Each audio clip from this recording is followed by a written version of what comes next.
नमस्कार दोस्तों, आप सभी लोगों का अपने इस चैनल में स्वागत करते हैं। दोस्तों, हम लोग डॉक्टर हरस स्वरूप शर्मा वाली किताब से कक्षा 12 का गणित को पढ़ रहे हैं और हम लोग का अध्याय 5 यानी सततता और अवकलनीयता वाला चैप्टर चल रहा है। और इस चैप्टर में हम लोग प्रश्नावली 5B के प्रश्नों को हल कर रहे हैं, यानी कि अवकलन वाले क्वेश्चन को हम लोग हल कर रहे हैं। पिछले वीडियो में आपको क्वेश्चन नंबर 4 तक बताया गया था और आज की इस वीडियो में हम लोग क्वेश्चन नंबर 5 से चर्चा करेंगे। और यह पहला चैप्टर जो यानी 5B का यदि आपको अच्छे से समझ लेते हैं तो इसके बाद के जितने भी चैप्टर रहेंगे उन सभी चैप्टर के क्वेश्चन को आप आसानी से सॉल्व कर लेंगे, क्योंकि इनकी ही सहायता से आगे वाले क्वेश्चन आपके सॉल्व होंगे। तो इस वीडियो को यानी कि प्रश्नावली 5B वाला जो चैप्टर है उसको अच्छे से समझिएगा और लगभग हम सभी क्वेश्चन को भी बता रहे हैं जिससे आपको अच्छे से समझ में आ जाए। तो 5वां क्वेश्चन देखते हैं। आपका देखिए, आपका कह रहा है आपको अवकलन निकालना है। तो 5वां क्वेश्चन है, आपसे कहा जा रहा है कि y बराबर, मान लीजिए आपका 5वें क्वेश्चन में कई क्वेश्चन है, तो ये पहला क्वेश्चन ले रहे हैं, y बराबर sin 3x दिया है। तो आपको पहले क्या करना है, आपको x के सापेक्ष आपको अवकलन करना है। और जब x के सापेक्ष आप अवकलन करेंगे तो ऐसे आप लिखेंगे dy/dx, यानी d/dx दोनों तरफ आप लिख देंगे। तो dy/dx हो जाएगा और बराबर d/dx और ये आपका sin 3x हो जाएगा। अब आप इसका अवकलन करेंगे तो ये समझिए यहाँ पे आपका कुछ नहीं, केवल समझिए x है। तो sin x का आपके पास फार्मूला है, sin x का होता है cos x। तो आपका dy/dx बराबर इसका अवकलन करेंगे तो cos 3x हो जाएगा, यानी cos x होगा तो x की जगह 3x है, 3x रख दीजिए। फिर उसके बाद आपका d/dx x वाले जो यहाँ पे आपका दिया उसका करेंगे। यहाँ पे क्या दिया है, 3 दिया है तो 3x का करेंगे। अब उसके बाद ये जो 3 है ये आपका कांस्टेंट टर्म है, तो इस वजह से इसको हम लोग बाहर निकाल लेंगे। dy/dx बराबर आपका cos 3x और ये आपका आगे आ जाएगा 3 और d/dx और x। और x का जब अवकलन करेंगे, यानी जो जिसके रिस्पेक्ट में आप अवकलन करेंगे, जैसे मान लो ऊपर x है और x के रिस्पेक्ट में आप उसका अवकलन करेंगे तो आपको हो जाएगा इसका मान 1 ही होगा। तो यहाँ पे आपका अवकलन करने के बाद हो जाएगा dy/dx बराबर 3 cos 3x इंटू 1, और 1 का गुणा यदि किसी संख्या में आप करते भी हैं तो भी आपका क्या हो जाएगा, वही आपका होगा। तो आपका आंसर हो जाएगा dy/dx बराबर 3 cos 3x। ये आपका क्या हो जाएगा, आंसर हो जाएगा। अब देखिए क्वेश्चन नंबर 5 का ही अगला क्वेश्चन देखते हैं। उसमें कई क्वेश्चन, 5 में कई क्वेश्चन है तो उन क्वेश्चन को देखते हैं। अगला क्वेश्चन, तो दूसरा क्वेश्चन है कि y बराबर आपका tan यानी tan x है, तो इसको आप अपनी तरफ से y मान लीजिए जिससे आपको समझने में आसानी होगी। तो y बराबर मान लीजिए tan x हो गया। अब आप x के सापेक्ष आप क्या करेंगे, इसका अवकलन करेंगे। तो जैसे अभी पीछे आप जैसे किए हैं उसी तरह से कीजिए। बस आपका मेन ये है कि आपको फार्मूला याद होना चाहिए, और जब तक फार्मूला आपका नहीं याद होगा तब तक आप आगे भी और यहाँ पे भी कहीं पे भी आप अवकलन वाले क्वेश्चन को हल नहीं कर सकते। तो अवकलन वाले चैप्टर एकदम आसान होता है, लेकिन आपका फार्मूला मेन होता है, यानी फार्मूला आपको याद रखना होगा। पूरा अवकलन आपका ख़त्म हो जाएगा। तो आप फार्मूला जो है यदि आपको याद नहीं है तो आप याद कर लीजिएगा, उसके बाद आप क्वेश्चन को लगाइएगा, देखिएगा कितने अच्छे से आपका क्वेश्चन लगेगा। तो अब आपका जब x के सापेक्ष अवकलन करेंगे तो आप लिखेंगे dy/dx बराबर, इधर भी dy/dx करेंगे और tan 3x जो आपका है वो लिख देंगे। अब देखिए tan है तो tan का क्या होता है, sec स्क्वायर x। तो ये पूरा समझिए x है तो tan का हो जाएगा sec स्क्वायर x। तो आपको हो जाएगा dy/dx बराबर sec स्क्वायर और x की जगह 3x रखिए। फिर आप x का अवकलन करेंगे तो dy/dx 3x, तो 3 आपका आगे आ जाएगा, कॉमन कर लेंगे। तो आपको हो जाएगा dy/dx बराबर sec स्क्वायर 3x इंटू 3 आपका आगे आ जाएगा, और dy/dx और x का आप अवकलन करेंगे। तो x का जब अवकलन करेंगे x के सापेक्ष तो आपका 1 हो जाएगा मान। तो dy/dx बराबर आपको हो जाएगा 3 sec स्क्वायर 3x इंटू 1 हो जाएगा, और 1 का जब गुणा करेंगे तो हम लोगों का वही मान आपका हो जाएगा। तो dy/dx बराबर 3 sec स्क्वायर 3x हो जाएगा। ठीक है, ये आपका क्वेश्चन नंबर 5 हो गया। अब आपका क्वेश्चन नंबर 6 है। क्वेश्चन नंबर 6 को हम लोग सॉल्व कर रहे हैं। यहाँ पे 6 में दिया है cos sin x। 6 में आपके कई क्वेश्चन दिए हैं, तो उसका पहला क्वेश्चन है cos sin x। तो इसको आप मान लीजिए y बराबर cos sin यक्स, ये मान लीजिए। अब आप क्या करेंगे, इसको यक्स के सापेक्ष आप क्या करेंगे, अवकलन करेंगे। और जब यक्स के सापेक्ष अवकलन करेंगे तो दोनों तरफ D Y by D X लिख दीजिए। तो यहाँ पे भी D Y by D X और इधर भी D Y by D X लिखेंगे। तो आपको हो जाएगा D Y by D X और D by D X cos, ये आपका हो जाएगा कॉस साइन एक्स, यानी डी बाई डी एक्स दोनों तरफ आपको लिखना है। तो कॉस, ये मान लीजिए कॉस, और देखिए कोष्टक में साइन एक्स, यानी कॉस एक्स नहीं लिखा है, नहीं तो अलग अलग हो जाता है। यहाँ पे कॉस और यक्स के जगह आपका क्या लिखा है, साइन यक्स लिखा है। तो आप अभी समझिए कॉस यक्स, तो कॉस यक्स क्या होता है, माइनस साइन यक्स। तो अब आपका अवकलन जब करेंगे तो D Y by D x बराबर, तो इस कॉस से यदि हम अवकलन करेंगे तो आपका क्या हो जाए, माइनस साइन, और यक्स की जगह क्या है, साइन एक्स, तो साइन एक्स रख दीजिए। अब आपको क्या करना है, यक्स का करना, तो डी बाई डी एक्स और यक्स की जगह क्या है, साइन है, तो साइन एक्स लिख दीजिए। अब इस साइन एक्स का करिए, अब इस साइन एक्स का क्या होगा, कास होगा। तो आपका हो जाएगा D Y by D x बराबर माइनस साइन एक्स इंटू इसका हो जाएगा कॉस। अब आप क्या करेंगे, यक्स का करेंगे, D by D x in x, तो यक्स का क्या होता है, एक होता है, इस वजह से आप उसको नहीं भी लिखेंगे तो भी कोई दिक्कत नहीं है। तो ये आपका इस तरह से क्वेश्चन आपका हल होगा। तो अच्छे से आप समझिएगा, क्योंकि यदि इस चैप्टर को आप अच्छे से समझ जाते हैं तो आगे के जितने भी चैप्टर हैं पूरा अवकलन आपका समाप्त हो जाएगा। और इसी अवकलन का उल्टा ही आपका समाकलन भी है, वो भी लगभग आप समझ जाएंगे। तो अच्छे से समझिएगा, पूरा वीडियो ध्यान से देखिएगा। तो अब आपका छठा का और भी क्वेश्चन है, उन क्वेश्चन को देख लेते हैं। छठवां का आपका क्वेश्चन है दूसरा वाला कि y बराबर, मान लीजिए इसको y मानेंगे अपनी तरफ से, तो y बराबर आपको हो जाएगा साइन टेन यक्स। और जैसे अभी आप पीछे वाला क्वेश्चन जो सॉल्व किए उसी तरह से है आपका ये भी। तो ये जो साइन और इस यक्स के जगह, साइन यक्स के जगह आपका ये टेन यक्स दिया है, पूरा यक्स के जगह ये टेन यक्स है। साइन यक्स होता है, जैसे साइन यक्स लिखिए या साइन थीटा लिखिए, तो थीटा के जगह आपका क्या है, टेन यक्स है। तो आप यक्स के सापेक्ष से अवकलन करेंगे, और अवकलन करेंगे डी बाई डी एक्स, दोनों तरफ इधर भी और इधर भी आप लिख लेंगे। ऐसे डी बाई डी एक्स लिखेंगे तो D Y by D x बराबर D by D X sine tan X हो जाएगा। अब देखिए ये साइन को केवल समझिएगा, साइन का जो आपका अवकलन का फार्मूला होता है उसी में क्या होगा, तो साइन का होता है कॉस, तो आप कॉस एक्स लिखेंगे। तो D Y by D x बराबर ये आपका क्या हो जाएगा, इसके थ्रू कॉस एक्स हो जाएगा, और यक्स के जगह क्या है, ये टेन है, तो कॉस यक्स की जगह टेन यक्स। फिर आप यक्स का करेंगे तो into D by D x ten x हो जाएगा। ऐसे आप करते जाएंगे तब तक जब तक आपका एक न आ जाए।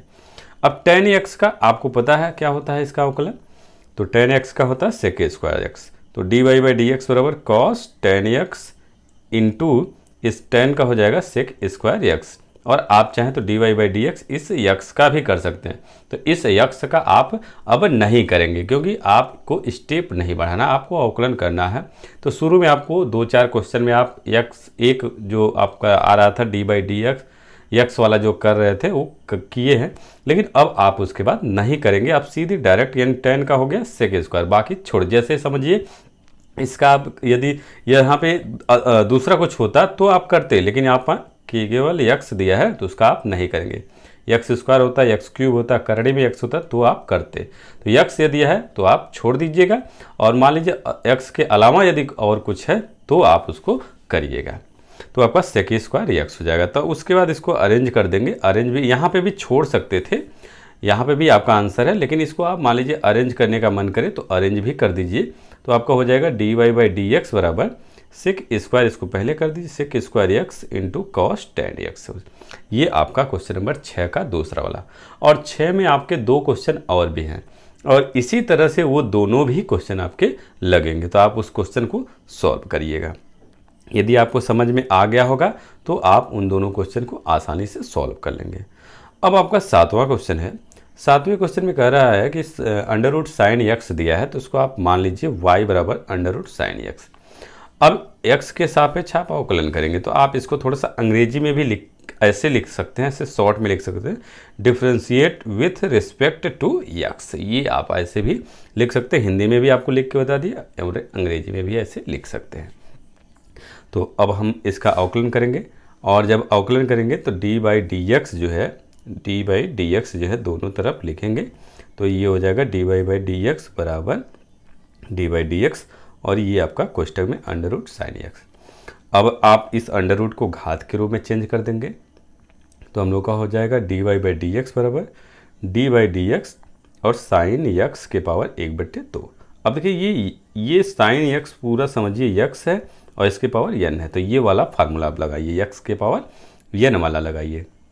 तो यक्स के पावर यन वाला जब लगाएंगे तो आपका सूत्र क्या होता है, यन यक्स के पावर यन माइनस 1। तो आपको हो जाएगा dy बाई डी एक्स बराबर यन आपका आगे आएगा तो 1/2 और यक्स मतलब साइन यक्स और यन माइनस 1, तो 1/2 माइनस 1। उसके बाद यक्स का भी करना होता है, तो dy by D X sign x हो जाएगा।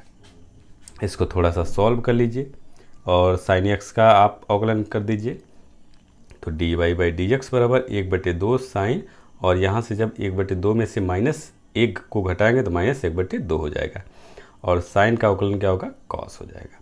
अब इसको थोड़ा सा सेट कर देंगे तो हम लोगों का हो जाएगा dy बाई डी एक्स और कॉस एक्स ऊपर रहेगा, और ये जो है ये नीचे आएगा तो माइनस प्लस हो जाएगा, और यदि आप घात को हटाएंगे तो कड़े में हो, तो आपको हो जाएगा कॉस एक्स बटे 2 करड़े में साइन एक्स। ये आपका आंसर है। ये क्वेश्चन नंबर 7 हो गया।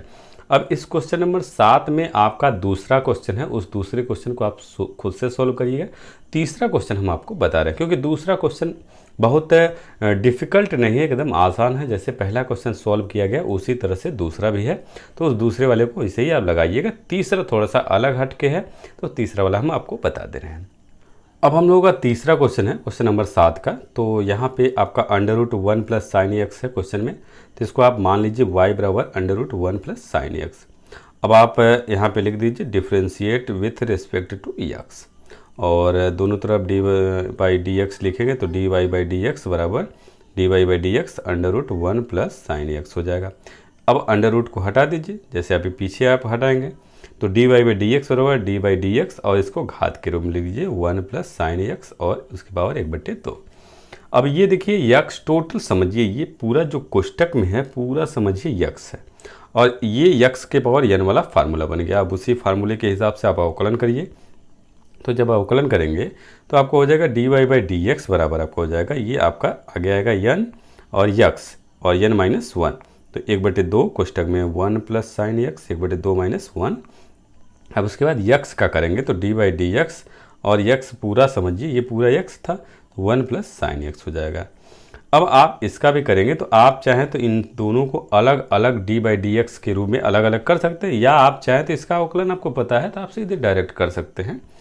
तो आपका हो जाएगा dy बाई डी एक्स बराबर 1/2 1 प्लस साइन एक्स, और जब इसमें से घटाएंगे तो -1/2 हो जाएगा, और एक का अवकलन आपका कांस्टेंट टर्म है इसलिए उसका 0 होगा, और साइन एक्स का क्या हो जाएगा अवकलन कॉस होता है। और इसको सॉल्व करेंगे तो आपका dy बाई डी एक्स बराबर आपको हो जाएगा, ये इस 0 में यदि किसी संख्या को जोड़ते हैं तो वही संख्या आएगा, तो कॉस एक्स बटे ये 2, और ये आपका नीचे आएगा तो 1 प्लस साइन एक्स 1/2, और इस करड़ी वाले जो पावर है 1/2 का उसको हम लोग करड़ी में भी लिख सकते हैं। तो dy बाई डी एक्स बराबर आपका हो जाएगा कॉस एक्स और बटे आपको 2, और इसको हम अंडर रूट में लिख सकते हैं under root 1 plus sine x. तो ये आपका क्वेश्चन नंबर 7 का आंसर होगा। इस तरह से आप उस क्वेश्चन को सॉल्व करेंगे। अब हम लोग का क्वेश्चन नंबर 8 है। क्वेश्चन नंबर 8 को देख लीजिए, आपका 8 है, यहाँ पे लिखा हुआ है कि ये क्वेश्चन नंबर 8 है 1/x की पावर n प्लस a की पावर n, इसको आप y मान लीजिए।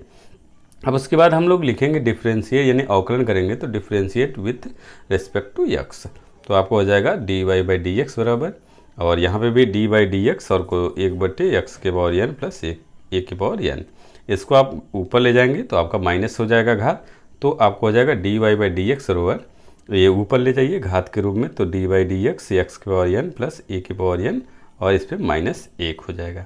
अब ये भी देखिए x के पावर n वाला फार्मूला बन गया, पूरा कोष्टक जो है x है और ये आपका -1 जो है n है, तो हम लोग का हो जाएगा dy बाई डी एक्स बराबर आपका हो जाएगा -1, और ये आपका आगे x लिखेंगे तो x की पावर n प्लस a की पावर n, और उसके बाद आपका n -1, तो -1 -1, और dy बाई डी एक्स। अब x का करेंगे तो कोष्टक में जो है वही x है, तो x की पावर n प्लस a की पावर n, और यहाँ पे देखिए ये आपका क्या हो जाएगा, माइनस दोनों है तो इस वजह से ये जुट जाएगा, यानी -2 हो जाएगा। और इसका आप अवकलन कर दीजिए। तो आप चाहें तो इसको अलग अलग लिख सकते हैं। आइए अलग अलग लिख के हम आपको दिखा दे रहे हैं। तो देखिए यहाँ पे आपका है dy/dx बराबर माइनस, और -1 का यदि गुणा भी करते हैं तो 1 को नहीं लिखा जाता, तो माइनस लगा दिया गया है। और x की पावर n प्लस e की पावर n, और -1 और -1 को जोड़ेंगे तो -2 हो जाएगा।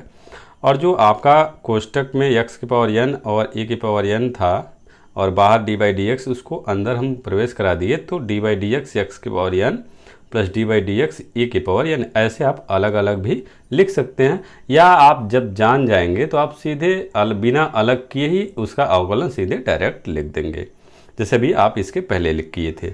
और फिर उसके बाद dy/dx बराबर आपको हो जाएगा माइनस x की पावर n प्लस a की पावर n -2 हो जाएगा। और अब आप इसका अवकलन इसका करेंगे तो n x की पावर n -1 प्लस, और ये आपका कांस्टेंट टर्म है इसलिए इसका 0 हो जाएगा। और ये अब जोड़ेंगे तो वही आपका होगा, इसके साथ अब लिख देंगे तो dy/dx बराबर आपको हो जाएगा माइनस, इसको हम पहले लिख दे रहे हैं n x की पावर n -1 और x की पावर n प्लस a की पावर n के कोष्टक बंद -2, ये आपका आंसर हो जाएगा। तो इस तरह से आप क्वेश्चन को सॉल्व करेंगे। अब देखिए जो क्वेश्चन नंबर 8 है, उस क्वेश्चन नंबर 8 का दूसरा भी क्वेश्चन है, तो उस दूसरे वाले क्वेश्चन को भी हम आपको बता दे रहे हैं, जिससे आप समझे रहेंगे तो आपको आगे कहीं दिक्कत नहीं होगा। तो दूसरा वाला देखिए क्वेश्चन आपका दिया है, तो इसको आप मान लीजिए y, और y बराबर आपको हो जाएगा 1/करड़ी में x प्लस a, और इसको भी हम लोग क्या करेंगे, x के सापेक्ष अवकलन करेंगे, तो differentiate with respect to x हो जाएगा। अब आप अवकलन करेंगे तो आपका हो जाएगा dy/dx बराबर आपका dy/dx और कोष्टक में 1/√x प्लस a, और इसको आप ऊपर ले जाइए और अंडर रूट को हटा दीजिए। और जब ऊपर ले जाएंगे तो माइनस घात लगेगा, और अंडर रूट हटाएंगे तो 1/2 हो जाएगा। तो हम लोग का हो जाएगा dy/dx बराबर dy/dx x प्लस a की पावर -1/2, और ये x के पावर n वाला फार्मूला बन गया। तो हम लोग का हो जाएगा dy/dx बराबर -1/2 और x प्लस e और -1/2 -1। ये देखिए ये फार्मूला हर जगह लग रहा था, इसलिए आपको शुरू में ही आपको बताए थे, जब फार्मूला आपको बता रहे थे तभी कहे थे कि ये जो है आपका सूत्र जो है बहुत इंपॉर्टेंट है, ये हर जगह आपका मिलेगा। तो उसके बाद फिर आपका ये x की पावर n वाला लग गया, तो फिर x का करेंगे, तो dy/dx x का तो x प्लस a है। अब आपका यहाँ पे हो जाएगा, इसका अवकलन करेंगे तो dy/dx बराबर आपका हो जाएगा -1/2 x प्लस a और -1/2 -1, तो आप जोड़ेंगे तो -3/2 हो जाएगा। और इसका करेंगे तो a x का 1 हो जाएगा, और ये a जो है आपका कांस्टेंट टर्म है इसलिए इसका 0 हो जाएगा, तो 1 + 0, यानी अवकलन ऐसे डायरेक्ट भी कर सकते हैं, या आप इसको अलग अलग भी करेंगे तो भी कोई दिक्कत नहीं है। तो आप जब समझ जाएंगे तो आप डायरेक्ट करेंगे, आप अलग अलग स्टेप आप नहीं बढ़ाएंगे। बहुत स्टेप करेंगे तो बहुत लंबा आपका चला जाएगा, इसलिए स्टेप को आप नहीं बढ़ाएंगे, सीधे डायरेक्ट करेंगे। उसके बाद हम लोग का यहाँ पे हो जाएगा आंसर dy/dx बराबर आपका हो जाएगा -1/2, और ये मान लीजिए ये गुणा करेंगे तो वही आएगा, तो -1/2 और ये x प्लस a की पावर -3/2, ये आपका क्वेश्चन का आंसर है। तो इस तरह से हम लोग का क्वेश्चन नंबर 8 तक कंप्लीट हो गया। इसके बाद हम लोग अगले वीडियो में चर्चा करेंगे, तो तब तक के लिए अनुमति चाहते हैं। उम्मीद है आपको समझ में आ गया होगा। यदि समझ में आ गया है तो कमेंट करके ज़रूर बताइएगा कि आपको हमारा वीडियो कैसा लग रहा। अच्छा लगे तो लाइक कीजिए, शेयर कीजिए और चैनल को सब्सक्राइब भी कर लीजिएगा। तो बस आज के इस वीडियो में इतना ही। अगले वीडियो में फिर से मिलेंगे, तब तक के लिए अनुमति चाहते हैं। नमस्कार दोस्तों।